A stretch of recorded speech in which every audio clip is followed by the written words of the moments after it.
నమస్తే, welcome to Bharat now. ముందుగా headlines.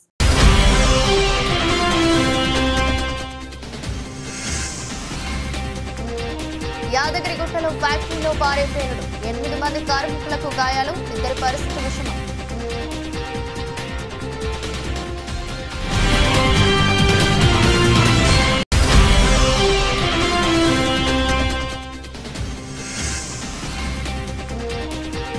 Game changer కు నిరసన సెగ, బ్యాన్ చేయాలంటూ ఆందోళన.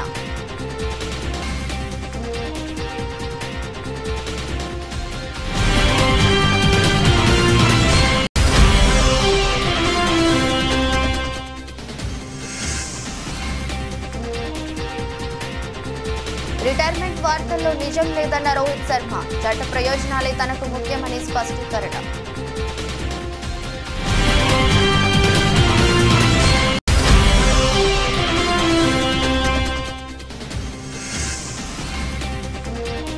ఏపీలో కొత్తగా 7 విమానాశ్రయాలు, నన్నవరంలో గొప్పగా టెర్మినల్ భవనం.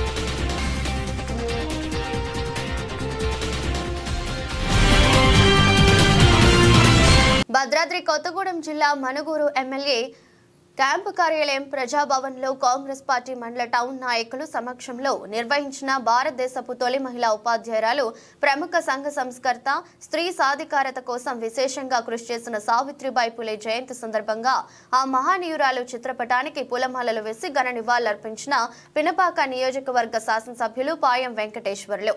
ఈ యొక్క కార్యక్రమానికి మనుగూరు మండల కాంగ్రెస్ పార్టీ అధ్యక్షులు పిరినకి నవీన్, మనుగూరు మండల కాంగ్రెస్ పార్టీ నాయకులు, అశ్వాపురం మండల కాంగ్రెస్ పార్టీ నాయకులు, కార్యకర్తలు తదితరులు పాల్గొన్నారు.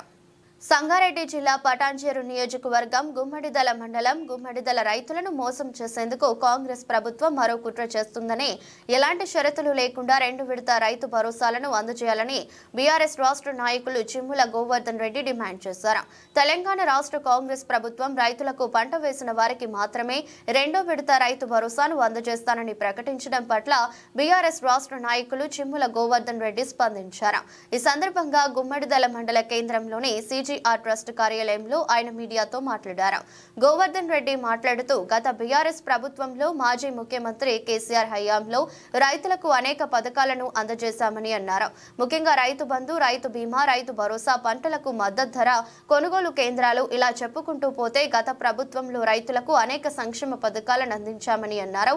సంవత్సర కాలంలో ఇప్పటి వరకు రైతులకు ఎలాంటి పథకాలను అందజేయని కాంగ్రెస్ ప్రభుత్వం నేడు రైతులకు కేవలం పంట వేసిన వారికే రైతు భరోసాను అందజేస్తామని ప్రకటించడం బాధాకరమన్నారు. కొన్ని రకాల రాగడు భూముల్లో మొక్కజొన్న, శనగ, పత్తి, కూరగాయలు, ఇలా అనేక రకాల పంటలు పండుతాయని తెలిపారు. ఈరోజు మరొక్కసారి కాంగ్రెస్ ప్రభుత్వం చేస్తున్నటువంటి మోసాలను మరొక్కసారి రైతులను నడ్డించేందుకే ఎన్నో నాటకాలు ఆడుతూ ఉన్నారు. కాబట్టి రైతు భరోసాను 2 పంటలకు ఇస్తున్నటువంటి కేసీఆర్ గత ప్రభుత్వంలో అదేవిధంగా మీరు దాన్ని కొనసాగించాలని చెప్పి ఎటువంటి షరతులు లేకుండా ఇవ్వాలని చెప్పి మేము ప్రభుత్వాన్ని డిమాండ్ చేస్తా ఉన్నాం. రైతుల పక్షాన ఎనలేని సేవ చేసినటువంటి ఈ ప్రభుత్వం కేసీఆర్ గారు, రైతుల పట్ల రుణపడి ఉన్నాం కేసీఆర్ గారికి. ఎందుకంటే కేసీఆర్ చేసినటువంటి పనులు, రైతు బీమా కానీ, రైతు భరోసా కానీ, రైతు రుణమాఫీ కానీ, రైతుకు మద్దతు ధర కానివ్వండి, కొనుగోలు కేంద్రాలు ఏర్పాటు చేసినటువంటి ప్రభుత్వం బీఆర్ఎస్ ప్రభుత్వం. దాన్ని సంవత్సరం నుంచి ఒక రైతు బంధు ఇవ్వకుండా మీరు దాటేస్తా ఉన్నారు. కాబట్టి ఇప్పటికైనా నిన్న మీ స్టేట్మెంట్ చూస్తూ ఉంటే భయపడతా ఉన్నారు రైతులు. ఒక పంటకి ఇస్తున్నారట. రేగళ్ళు ఉంటాయండి, రేగళ్ళు ఒక పంట ఎందుకు వండుతుంది? అక్కడ మొక్కజొన్న వండుతుంది, మొక్కజొన్న తర్వాత శనగ వండుతుంది. దానికి ఎన్నో రకాలుగా బోర్ వేసుకొని కూరగాయలు పండిస్తూ ఉంటారు. దానికి అటువంటి షరతులు పెట్టి ఒక పంట వేస్తే ఒకటే పంట ఇస్తాం, వరికి 2 పంటలు ఇస్తాం, రాగళ్లకు ఒకటే పంట ఇస్తామని చెప్పుడు మీది దీన్ని ఎమ్మడే విరమించుకోవాలి. యథావిధిగా ఎటువంటి షరతులు లేకుండా రైతులకు పాత ప్రభుత్వం కేసీఆర్ ప్రభుత్వం ఏ విధంగా ఇచ్చిందో ఆ విధంగా కొనసాగించాలని చెప్పి మేము రైతుల పక్షాన మేము ఎలవేలని లేనటువంటి సేవ చేసి రైతుల పక్షాన మేము నిలబడతామని చెప్పి కూడా తెలియజేస్తా ఉన్నాను. రానున్న రోజులలో రైతే రాజు అని చెప్పినటువంటి ప్రభుత్వం మీరు అధికారంలోకి వచ్చిండ్రు. మీరేం చెప్పిర్రు? ఆ సన్నాసి రెండు పంటలు సరిపోవు 3 పంటలు ఇస్తానటువంటి రేవంత్ రెడ్డి గారికి మరి ఇలా 3 పంటలు ఇస్తావా? కేసీఆర్ ఇచ్చినటువంటి 2 పంటలు ఇస్తావా? నీకు తెలియదా అని చెప్పి మేము నేను డిమాండ్ చేస్తా ఉన్నాం. ఇప్పటికైనా నీ వైఖరి మార్చుకోకపోతే రాబోయే రోజులలో రైతులే తిరగబడతారు. మీకు ఇదే నిర్దర్శనం అని చెప్పి కూడా తెలియజేస్తూ ఈ ప్రభుత్వాన్ని రైతుల పక్షాన ఎటువంటి ఏ ఆపద వచ్చినా ఏది వచ్చినా వాళ్ళకి బాధ వచ్చినా మా బీఆర్ఎస్ పార్టీ రైతులకు అండగుంటుందని చెప్పి తెలియజేస్తా ఉన్నాం. యాదగిరిగుట్ట మండలంలోని ప్రీమియర్ ఎక్స్ప్లోజివ్ కంపెనీలో శనివారం ఉదయం భారీ పేలుడు సంభవించింది. ఫ్యాక్టరీలోని ఓ రియాక్టర్ పేలడడంతో విధుల్లో ఉన్న 8 మంది కార్మికులకు గాయాలయ్యాయి. గాయపడిన కార్మికులను యాజమాన్యం హుటాహుటిన ఆసుపత్రికి తరలించింది. అందులో 2 పరిస్థితి విషమంగా ఉందని సమాచారం. భారీ శబ్దంతో పేలుడు సంభవించడంతో కార్మికులు భయంతో పరుగులు పెట్టారు. పేలుడు జరిగిన రియాక్టర్ దగ్గరలో కార్మికులు ఎవరైనా ఉన్నారా లేదా అనే విషయంపై స్పష్టత లేదని యాజమాన్యం తెలిపింది. పేలుడు జరిగిన వెంటనే సైరన్ మోగిస్తూ మిగతా కార్మికులను అప్రమత్తం చేసి ఫ్యాక్టరీ బయటకు తరలించినట్లు పేర్కొంది. క్షేమంగా ఉన్నారు. అది కాబట్టి మన వాళ్ళందరూ లెక్క వేసుకుంటే అందరూ మనోళ్ళు ఉన్నారు. ఎంప్లాయీస్ అందరూ క్షేమంగా ఉన్నారు. ఒక కణికి ఒక్కొక్కరికి దెబ్బలు తాకాయి. మిగిలిన వాళ్ళిద్దరికి చిన్న బర్నింగ్స్ ఉన్నాయి. మిగిలిన అందరూ క్షేమము. కాబట్టి ఎవరు భయపడాల్సిన అవసరం లేదు. బయటికి వెళ్ళిపోతే మన వాళ్ళు లోపల ఉంటే మనకు లెక్క తెలుసు. దక్షిణాది డైరెక్టర్ శంకర్ దర్శకత్వంలో గ్లోబల్ స్టార్ రామ్ చరణ్ హీరోగా వస్తున్న భారీ చిత్రం గేమ్ చేంజర్ సంక్రాంతి కానుకగా ఈ నెల 10న వరల్డ్ వైడ్ గా గ్రాండ్ గా రిలీజ్ కానుంది. ఇటీవల విడుదలైన ఈ మూవీ ట్రైలర్ కు మంచి స్పందన వస్తోంది. మరోసారి చెర్రీ తన నటనతో మెస్మరైజ్ చేయడం ఖాయమని అభిమానులు చెబుతున్నారు. ఈ క్రమంలో కర్ణాటకలో ఈ సినిమాకు నిరసన సెగ తగిలింది. అక్కడి వారు కొందరు గేమ్ చేంజర్ పోస్టర్లపై స్ప్రే చేయడం షాక్ కి గురి చేసింది. దీనికి కారణం ఈ మూవీ టైటిల్ కన్నడ భాషలో కాకుండా ఆంగ్లంలో ఉండడంతో అక్కడి వారు ఆగ్రహం వ్యక్తం చేసినట్లు సమాచారం. ఈ నేపథ్యంలోనే ban game changer in Karnataka #, సామాజిక మాధ్యమాల్లో ట్రెండింగ్ లో నిలిచింది. సినిమా టైటిల్ ఇంగ్లీష్ లో ఉండడం వల్ల కన్నడిగులు సీరియస్ అవుతున్నారు. వెంటనే కన్నడ భాషలోకి టైటిల్ ను మార్చాలని వారు డిమాండ్ చేస్తున్నట్లు తెలిసింది. ఇక కర్ణాటకలో తమ భాషపై అక్కడి ప్రజలు అమితాభిమానం చూపిస్తారనే విషయం తెలిసిందే. ఈ నేపథ్యంలో ఇటీవల అక్కడి షాపింగ్ మాల్స్, హోటళ్లపై దాడులు జరిగాయి. ఇంగ్లీష్లో మాల్స్, హోటళ్ల పేర్లను తప్పుబడుతూ వారు దాడులకు దిగారు. ఆస్ట్రేలియాతో జరుగుతున్న 5వ టెస్టులో ఎందుకు ఆడటం లేదన్న ఊహాగానాలకు కెప్టెన్ రోహిత్ శర్మ తెరదించాడు. 2వ రోజు ఆట లంచ్ బ్రేక్ లో మాజీ క్రికెటర్ ఇర్ఫాన్ పఠాన్ తో మాట్లాడిన రోహిత్ సిడ్నీ టెస్ట్ నుంచి తాను విశ్రాంతి మాత్రమే తీసుకున్నట్లు చెప్పాడు. రిటైర్మెంట్ వార్తలపై స్పందిస్తూ అలాంటి నిర్ణయం ఏమీ తీసుకోలేదని స్పష్టం చేశారు. జట్టు అవసరాలే ముఖ్యమని, అందుకనే చివరి టెస్ట్ నుండి విశ్రాంతి తీసుకున్నట్టు చెప్పారు. పెర్త్ టెస్ట్ విజయంలో KL Rahul, Yashasvi Jaiswal double century భాగస్వామ్యం ఎంతో విలువైనదని గుర్తు చేసుకున్నాడు. కాబట్టి ఆ జోడీని మార్చకూడదని అనుకున్నామని, అలాగే ఫామ్ పరంగాను రాహుల్ మెరుగ్గా ఉన్నాడని తెలిపాడు. జట్టు ప్రయోజనాల తర్వాతే తాను అని స్పష్టం చేశాడు.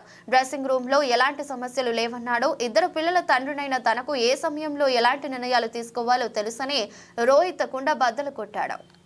ఆంధ్రప్రదేశ్లోకి కుప్పం, దగదర్తి, శ్రీకాకుళం, తాడేపల్లిగూడెం, నాగార్జున సాగర్, తుని, అన్నవరం, ఒంగోలులో కొత్త విమానాశ్రయాలు నిర్మించబోతున్నట్టు ఏపీ ముఖ్యమంత్రి నారా చంద్రబాబు నాయుడు ప్రకటించారు. ఉండవల్లిలోని తన నివాసంలో నిన్న పౌర విమానయాన శాఖ మంత్రి రామ్మోహన్ నాయుడు ఎయిర్పోర్ట్స్ అథారిటీ అధికారులతో నిర్వహించిన సమీక్ష అనంతరం చంద్రబాబు మాట్లాడుతూ ఈ ప్రకటన చేశారు. శ్రీకాకుళంలో విమానాశ్రయ నిర్మాణానికి ఇప్పటికే ఫిజిబిలిటీ సర్వే పూర్తయిందని, అక్కడ 2 దశల్లో 1383 ఎకరాల్లో నిర్మించనున్నట్టు చెప్పారు. ఇందుకోసం భూసేకరణ జరుపుతున్నట్టు తెలిపారు. దగదర్తిలో 1379 ఎకరాల్లో నిర్మించనున్న విమానాశ్రయం కోసం ఇప్పటికే 635 ఎకరాలు సేకరించినట్టు పేర్కొన్నారు. అలాగే నాగార్జున సాగర్ లో 1670, తాడేపల్లిగూడెంలో 1123 ఎకరాల్లో ఎయిర్పోర్టులు నిర్మించనున్నట్టు వివరించారు. ఒంగోలులో 657 ఎకరాలు, తుని, అన్నవరం మధ్య 757 ఎకరాలను గుర్తించినట్టు చంద్రబాబు తెలిపారు. అవినీతి ఆరోపణలు ఎదుర్కొంటున్న ఏపీ హోంమంత్రి వంగలపూడి అనిత ప్రైవేటు పిఏ జగదీష్ పై వేటు పడింది. బదిలీలు, పోస్టింగులు, సిఫారసులు వంటి వాటి కోసం వసూళ్లకు పాల్పడుతున్నారని, సెటిల్మెంట్లు చేస్తున్నారన్న ఆరోపణలు ఆయన ఎదుర్కొంటున్నారు. జగదీష్ 10 ఏళ్లుగా అనిత వద్ద పిఏగా పనిచేస్తున్నారు. ఈ క్రమంలో కూటమి ప్రభుత్వం అధికారంలోకి వచ్చాక అనిత హోంమంత్రి అవడంతో ఆయన అవినీతి పెచ్చుమీరిందన్న ఆరోపణలు వినిపిస్తున్నాయి.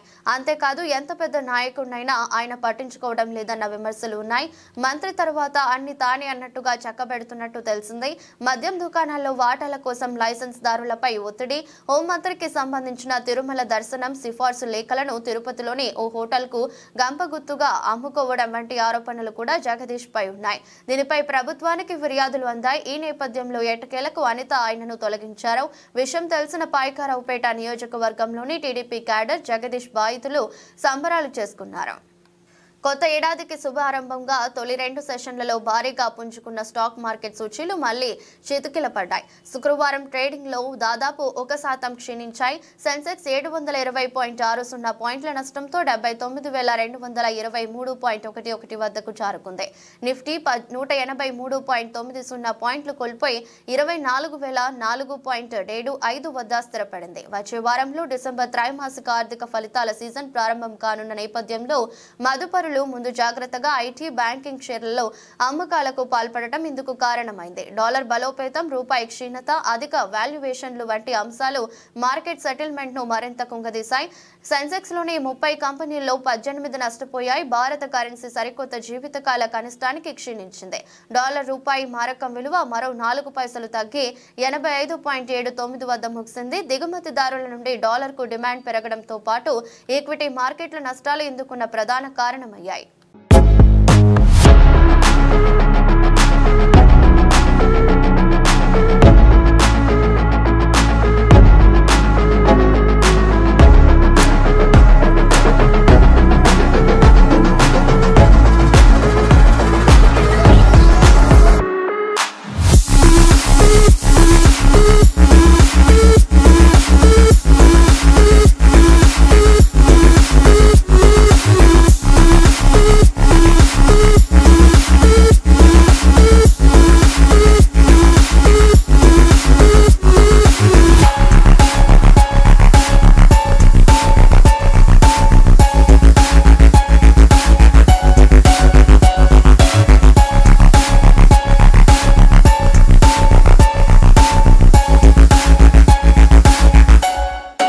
విద్యార్థుల్లో పోటీతత్వం పెంపొందించడానికి టాలెంట్ టెస్ట్, ఉపన్యాస పోటీలు ఎంతగానో దోహదపడతాయని మండల విద్యాశాఖ అధికారి తగిరెడ్డి దేశరెడ్డి అన్నారు.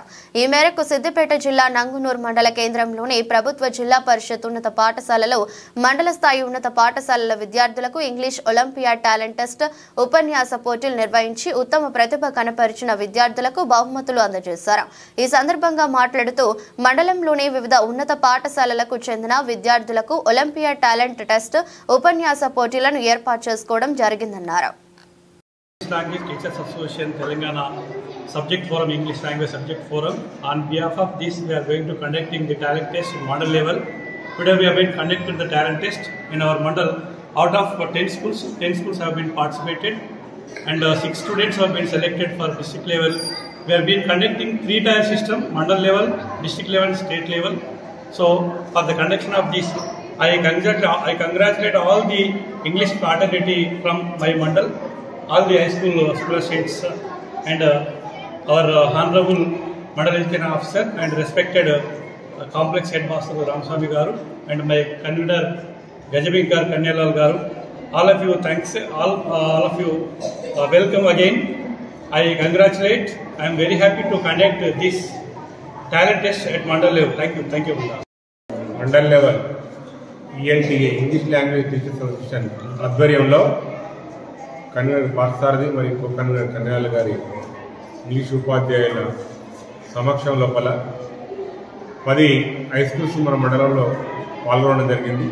దానిలో గాను ఒలింపియాడ్ టాలెంట్ టెస్ట్ ఒకటి, అదే మాదిరిగా ఉపన్యాసాలకు సంబంధించినటువంటి అంశాలు తీసుకొని మరి అన్ని పాఠశాల నుంచి పాల్గొన్న విద్యార్థులకు టెస్ట్ కండక్ట్ చేసి వాల్యుయేషన్ చేయడం జరిగింది.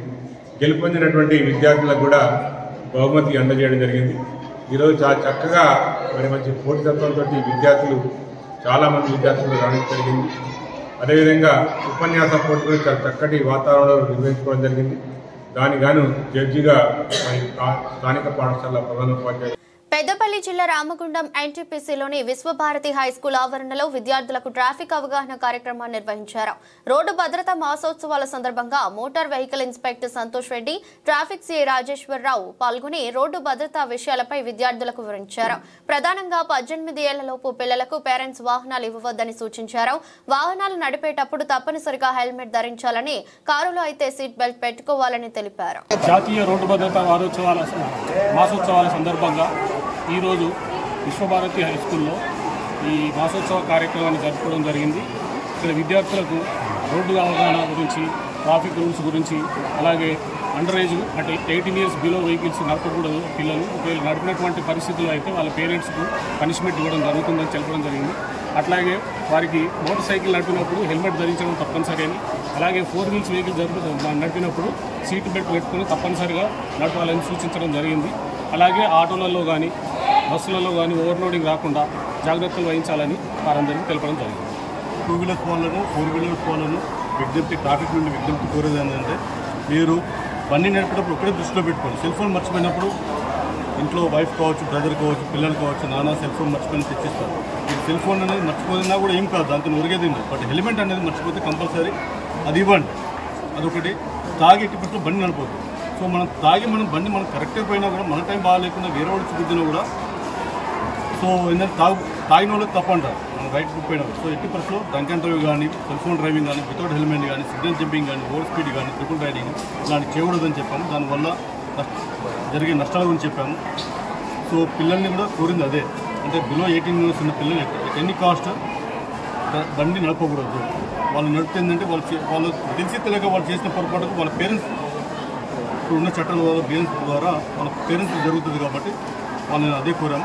రజకుల సంక్షేమ అభివృద్ధి రెండింటికి కోసం త్రికరణ శుద్ధితో పాటుపడే ఏకైక పార్టీ తెలుగుదేశం పార్టీ మాత్రమేనని సెంట్రల్ నియోజకవర్గం ఎమ్మెల్యే బోండా ఉమామహేశ్వరరావు అన్నారు. పార్టీ అధికారంలోకి వస్తే బీసీలు అధికారంలోకి వచ్చినట్లేనన్నారు.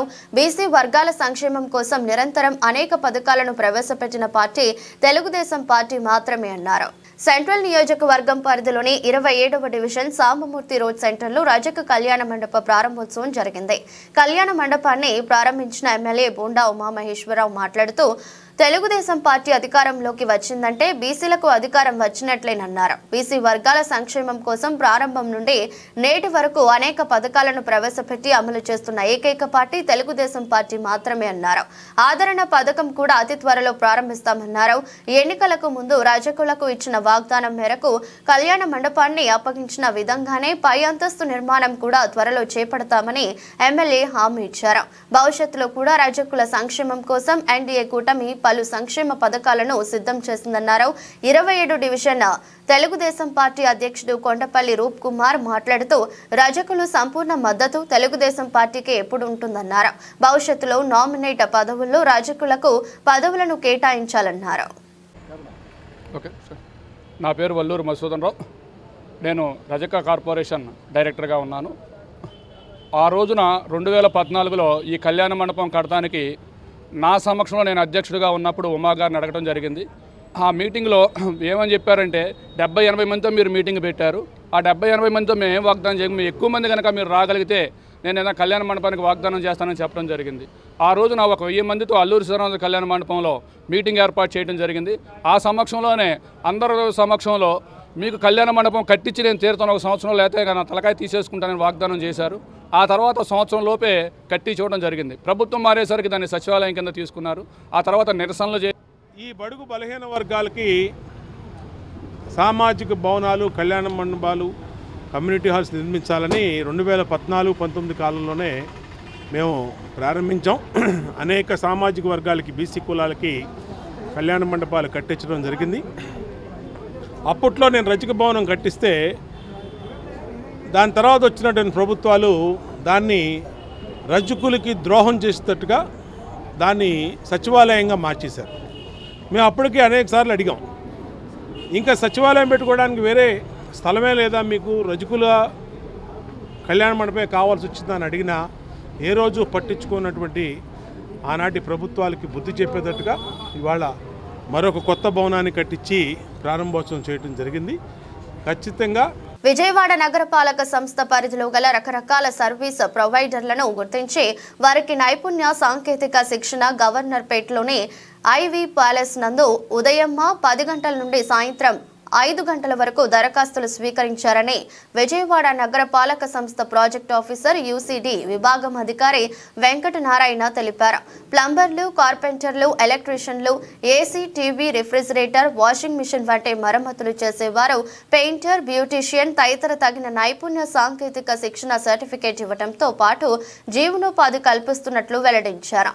ఈ సందర్భంగా TDP floor leader Nelibandla Balaswamy మాట్లాడుతూ ప్రజలు ఆర్థిక స్థితిని పెంచేందుకు ప్రభుత్వం చేపడుతున్న కార్యక్రమాలు ఎంతో అభినందనీయమని, ప్రజలు దీన్ని సద్వినియోగం చేసుకుని వారికి ప్రభుత్వం కల్పించే నైపుణ్య శిక్షణను పొంది ఒకవైపు శిక్షణతో పాటు మరోవైపు జీవనోపాధి కల్పించే విధంగా ప్రభుత్వం చేస్తున్న ఈ కార్యక్రమంలో వాళ్లు పాల్గొనేందుకు ఒక చక్కటి అవకాశమని అన్నారు. శుక్రవారం నాడు దరఖాస్తులు స్వీకరించే కార్యక్రమంలో 23వ డివిజన్ కార్పొరేటర్ మరియు TDP floor leader Neelibandla Balaswamy, Vijayawada నగరపాలక సంస్థ యూసీడీది భాగం అధికారులు ఫణికుమార్, సుజాత, జగదీశ్వరి తదితరులు పాల్గొన్నారు. అందరికీ నమస్కారం. ప్రత్యేకించి విఎంసీ యొక్క ఆధ్వర్యంలో మరియు మెప్మా ఎండి గారి యొక్క ఆధ్వర్యంలో మున్సిపల్ కమిషనర్ శ్రీ జాన్ చంద్ర ఐఏఎస్ గారి యొక్క ఆధ్వర్యంలో ఈరోజు ప్రత్యేకించి సర్వీస్ ప్రొవైడర్స్ని రిజిస్ట్రేషన్ చేయడం జరుగుతూ ఉంది. సర్వీస్ ప్రొవైడర్స్ రిజిస్ట్రేషన్ కార్యక్రమం అంటే చేతి వృత్తులైనటువంటి ఏదైనా మనకి సెలూన్స్ నిర్వహించేవాళ్ళు కానీ, లేకపోతే చేతి వృత్తుల ద్వారా తయారు చేసేటువంటి సర్వీస్ చేసేటువంటి వాళ్ళు కానీ, అదేవిధంగా రిఫ్రిజిరేటర్స్ బాగా చేసేటువంటి కానీ ఆంధ్రప్రదేశ్ ప్రభుత్వం ప్రతిష్టాత్మకంగా తీసుకొని విజయవాడ మున్సిపల్ కార్పొరేషన్ ఆధ్వర్యంలో సర్వీస్ ప్రొవైడర్స్కి మరి వాళ్ళ పేర్లు నమోదు చేసుకొని ఇక్కడ 3 కౌంటర్లు ఏర్పాటు చేశారు. సర్కిల్ 1, సర్కిల్ 2, సర్కిల్ 3కి ఎవరైతే ఎలక్ట్రీషియన్స్ కానీ, ఏసీ రిపేర్లు చేసేవాళ్ళు కానీ, గీజర్ రిపేర్లు చేసేటువంటి మెకానిక్కులు కానీ, టీవీ మెకానిక్కులు కానీ, బ్యూటీషియన్స్ కానీ ఇలాగా సుమారుగా 7-8 రకాల నైపుణ్యత వృత్తిలో కలిగినటువంటి సర్వీస్ ప్రొవైడర్స్ని ఇక్కడికి ఈరోజు 3వ తారీఖు 4వ తారీఖు కార్పొరేషన్ ఆధ్వర్యంలో వాళ్ళ వివరాలు సేకరించి వాళ్ళకి అవసరమైతే ప్రత్యేకమైనటువంటి ట్రైనింగ్ ఇచ్చి వాళ్ళ భవిష్యత్తులో ఆర్థికంగా స్థిరపడటానికి. పులివెందుల మరికొన్ని చోట్ల జగన్ ప్రజల నుంచి ఆర్జీలు తీసుకుని ఏం చేస్తారో వాటిపై అసెంబ్లీలో మాట్లాడతారా? సమాధానం చెప్పాలి అని టీడీపీ ఎమ్మెల్యే యార్లగడ్డ వెంకట్రావు ప్రశ్నించారు. రాష్ట్రంలో ప్రభుత్వం మారగానే వాట్సాప్ కాల్స్ నుంచి మామూలు ఫోన్లు మాట్లాడుకునే పరిస్థితికి ప్రజలు వచ్చారని, జగన్ హయాంలో ప్రజలు ఎంత స్వేచ్ఛను ప్రజలు కోల్పోయారో ఇదే నిదర్శనమని వ్యాఖ్యానించారు. 6 నెలల పాలనలో ఎవరేం చేశారో ప్రజల ముందు చర్చించడానికి దమ్ముంటే వైసీపీ నేతలు బహిరంగ చర్చకు రావాలని యార్లగడ్డ సవాల్ విసిరారు. మీడియా మిత్రులు నమస్కారం. వైసీపీ నేతలు సూపర్ 6 అమలు గురించి అడ్డగోలుగా మాట్లాడుతున్న పరిస్థితి రాష్ట్రంలో ప్రజలందరూ చూస్తున్నారు. ప్రభుత్వం ఏర్పడి 6 మాసాలు మొన్నే దాటిన ఈ 6 మాసాల్లో సూపర్ 6 ఏం చేశారని, సూపర్ 6ని 6 మాసాల్లో కంపేర్ చేయమని వాళ్ళని వైసీపీ నాయకుల్ని అడుగుతున్నా. మేము బహిరంగ చర్చకు సిద్ధం. నేనైనా వస్తా, టైము డేటు మీరు చెప్తే. లేదు మీరు రమ్మన్నా నేను వస్తా. గతంలో నవరత్నాలు 6 నెలల్లో ఎన్ని అమలు చేశారు? ఆ రోజున జూన్ 2019లో ప్రభుత్వం ఏర్పడిన తర్వాత మొదటి నెలలో రాజన్న బడిబాటని ప్రకటన మాత్రమే విడుదల చేసిన పరిస్థితి నిజం కాదా? అలాగే ఆగస్టు 7వ తారీఖున వైఎస్ఆర్ రైతు దినోత్సవం ప్రకటన మాత్రమే విడుదల చేశారు. 8/7/2019 సేమ్ మళ్ళీ వైఎస్ఆర్ పెన్షన్ కానుక కూడా ప్రకటన మాత్రమే విడుదల చేశాను. నేను అప్పుడు ఆ పార్టీలోనే ఉన్నా. 1 సంవత్సరం పాటు ఆ పార్టీలో నేను యాక్టివ్గా పనిచేశా. తర్వాత నాకు దగ్గరగానే తెలిసి అన్నీ. అలాగే 5వ నెలలో గడప వద్దకే పాలనని ప్రకటన మాత్రమే విడుదల చేసిన పరిస్థితి. వైఎస్ఆర్ కంటి వెలుగు పథకం ప్రారంభం మాత్రమే చేశారు. అలాగే దిశ పోలీస్ స్టేషన్ ఇట్లా చెప్తా ఉంటే కొన్ని చాలా ఉంటాయి. ఇది రాజకీయ విమర్శ కాదని దీని వాస్తవాలు మాట్లాడాలి. రాజకీయ నాయకులు my word against your word లాగా మాట్లాడుకోవడం వల్ల ఈ రాష్ట్ర ప్రజలకు ఒరిగేందేమీ లేదు. నిజాలు మాట్లాడటం వల్ల నిజాలు నిగ్గు తేల్చేలా ఉండి చర్చ చేస్తే పరిష్కారాలు లభిస్తాయి. దేనికైనా ప్రజాస్వామ్యంలో ఏ సమస్యనైనా చర్చల ద్వారానే పరిష్కారం అవుతాయి. అలాగే తర్వాత వైఎస్ఆర్ నవోదయం అని అక్టోబర్లో 17వ తారీఖున పథకం ప్రారంభం మాత్రమే అయింది, కానీ నిజంగా జరగని పరిస్థితి. లూయిస్ బ్రెయిలీ 2016వ జన్మదినోత్సవ వేడుకలను కరీంనగర్ జిల్లా కేంద్రంలోని శాతవాహన యూనివర్సిటీలో ఘనంగా నిర్వహించారు. శాతవాహన ప్రాంగణంలోని లూయి బ్రెయిలీ విగ్రహానికి జిల్లా కలెక్టర్ పమేలా సత్పతి పూలమాల వేసి నివాళులర్పించారు. అనంతరం కరీంనగర్ ఆడిటోరియంలో వేడుకలు నిర్వహించారు. జిల్లాలోని పలువురు అంధ విద్యార్థులు పాల్గొన్నారు. ఈ సందర్భంగా జిల్లాలో వివిధ ప్రభుత్వ శాఖలలో విధులు నిర్వర్తిస్తున్న అంధ ఉద్యోగులకు ఆన్ డ్యూటీ సౌకర్యం నిర్వహించారు. మీ అందరూ ఒక ఇన్ఫర్మేషన్కి అంటే మంచిగా ఒకటి మనం పర్సన్ విత్ డిసెబిలిటీ కోసం ఒక లైబ్రరీ ఒక కార్నర్ ఓపెన్ చేసాం. ఒక రూమ్ డెడికేటెడ్గా ఆల్రెడీ మనము రెడీ చేసాం. దాంట్లో ఇక్కడ ఉన్న కరీంనగర్ అందరూ ముఖ్యంగా ఉన్న అందరూ హెల్ప్ చేశారు. వాళ్ళు బ్రైలీ బుక్స్ కూడా మనము చాలా వరకు ఐ థింక్ ఒక 50 బుక్స్ మనము తెప్పించుకొని హైదరాబాద్ నుంచి అక్కడ పెట్టాము. అట్లా కాకుండా అక్కడ ఒక స్పెషల్ స్క్రీన్ కూడా మనం పెట్టాము. ఒక సాఫ్ట్వేర్ పెట్టి ఒక స్క్రీన్ పైన ఏమొస్తుందో అది మీకు ఆడియో ముఖాంతరం కన్వర్ట్ అవుతుంది హెడ్ ఫోన్ పెట్టుకుంటే. సో మీరు అక్కడ వినొచ్చు. అక్కడ ఏమైనా బుక్స్ చదువుకోవాలంటే ఆ సాఫ్ట్వేర్ని యూజ్ చేసుకొని ఆ పీడిఎఫ్ని రన్ చేస్తే అది మీకు ఆడియోగా కన్వర్ట్ అవుతుంది. అట్లాంటిది కూడా ఒక సాఫ్ట్వేర్ పెట్టుకున్నాం మనం ఒక స్క్రీన్లో.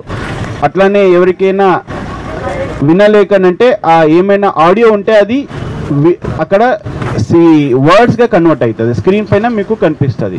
సో అట్లా ఒకటి మనం టెక్నాలజీ వాడుకొని మన లైబ్రరీ ఇక్కడ కూడా మా కరీంనగర్లోనే ఎక్కడా లేదు. ఇక్కడ కరీంనగర్ సెంట్రల్ లైబ్రరీ దాంట్లో ఒక రూమ్ కూడా అలాట్ చేశాము. కలెక్టర్ మేడం కూడా చాలా హెల్ప్ చేశారు. సో మీరందరూ అది వాడుకోవాలి అన్నది కూడా నేను కోరుకుంటున్నా.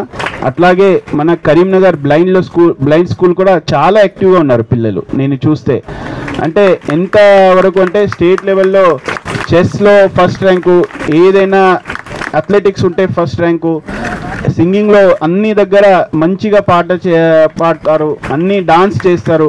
సో నేను కూడా ఒక 3-4 సార్లు వెళ్ళాను అక్కడ. చాలా మంచిగా అందరూ యాక్టివ్గా ఉన్నారు. ఇట్లానే మీరు కూడా ముందుకి తీసుకొని వెళ్ళాలనేది అందరికీ నేను కోరుకుంటా. ఇంకా మీ సైడ్ నుంచి మా సైడ్ నుంచి ప్రభుత్వ సైడ్ నుంచి కూడా ఏమైనా హెల్ప్ కావాలి, సపోర్ట్ కావాలంటే డెఫినెట్గా 100%గా మనం కూడా ముందుకి వస్తే మీ అందరికీ ఒక హెల్ప్ చేస్తాము. మొత్తం మన ప్రభుత్వ సైడ్ నుంచి యాక్సెసిబుల్గా మీకు ఏమేమి కావాలి అన్నీ ఇవ్వడానికి మనం కూడా రెడీ ఉన్నామని చెప్తూ నాకు ఈరోజు ఇంత ఒక మంచి ప్రోగ్రాం పిలిచి ఆహ్వానించి ఒక అవకాశం ఇచ్చిందికి ధన్యవాదాలు. Thank you very much. అతిథిగా వచ్చినంత కలెక్టర్ మేడంకి, ఏసీయూటీ అజయ్ యాదవ్ గారికి, లయన్స్ క్లబ్ ప్రెసిడెంట్ గారికి, సెక్రటరీ లయన్స్ క్లబ్ గారికి, మన ఈ కార్యక్రమాన్ని ఆయోజన చేసినంత డీడబ్ల్యూ గారు మొత్తం స్టాఫ్ అందరికీ, అట్లాగే ఈ కార్యక్రమానికి అధ్యక్షత వహిస్తున్నంత రాజేంద్ర ప్రసాద్ గారికి, ఏ రాజయ్య గారికి, మందా రాజయ్య గారికి, గురుప్రసాద్ గారికి, ముఖ్యంగా ఇక్కడ వచ్చినంత అన్ని బ్లైండ్ అసోసియేషన్స్ ప్రెసిడెంట్లకి, అందరు మెంబర్స్కి, ఇక్కడ వచ్చినంత మా Karimnagar blind school teachers, students and అందరూ ఇక్కడ వచ్చినంత అందరికీ ఈ జన్మదిన సందర్భంగా నా శుభాకాంక్షలు తెలియజేస్తున్నాను. సో ఈరోజు మనము చాలా మంచిగా ఈ ప్రోగ్రాం జరిపించుకుంటున్నాము. చాలా ఒక ఫెస్టివల్ మోడ్లో మనం లూయి బ్రెయిల్ ఒక జన్మదినాన్ని కరీంనగర్ ఇక్కడ శాతవాహన. వార్తలు ముగించే ముందు మరోసారి హెడ్లైన్.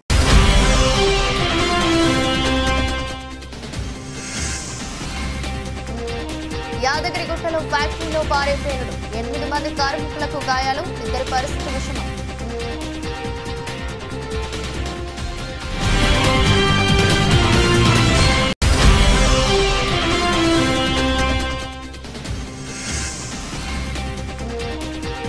గేమ్ చేంజర్ కు నిరసన సెగ, బ్యాన్ చేయాలంటూ ఆందోళన.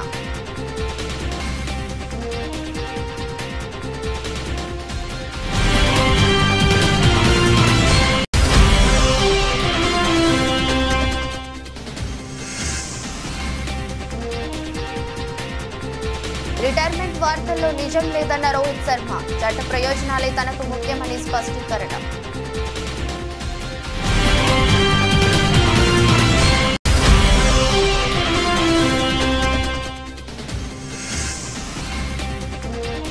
ఏపీలో కొత్తగా 7 విమానాశ్రయాలు, గన్నవరంలో గొప్పగా టెర్మినల్ భవనం.